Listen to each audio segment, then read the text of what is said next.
सुकन्या समृद्धी योजनेबद्दल तर सगळ्यांनाच माहितीये, पण एक अशीही योजना आहे जी मुलीच्या जन्मापासूनच कुटुंबाला आर्थिक मदत करते। कोणती आहे ती योजना जाणून घेऊयात। तर ती आहे बालिका समृद्धी योजना। ही योजना दारिद्र्य रेषेखालील कुटुंबांसाठी असून मुलींना आर्थिकदृष्ट्या सक्षम बनवण्यावर भर देते। आता पाहूयात या योजनेच्या पात्रतेचे निकष। मुलीचं वय हे 18 वर्ष किंवा त्यापेक्षा कमी असावं। तुम्ही दारिद्र्य रेषेखालील कुटुंबातील असावे।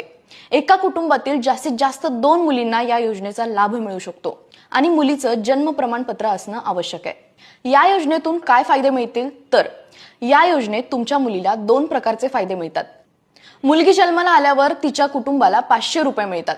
मुलगी शाळेत प्रवेश घेतल्यापासून ते 10वी पर्यंत प्रत्येक वर्गासाठी तिला शिष्यवृत्ती मिळते। पहिली ते तिसरी दरवर्षी 300 रुपये, चौथीला 500 रुपये, 5वीला 600 रुपये आणि 6वी ते 7वी दरवर्षी 700 रुपये, 8वीला 800 रुपये, 9वीला आणि 10वीला दरवर्षी 1000 रुपये मिळतात।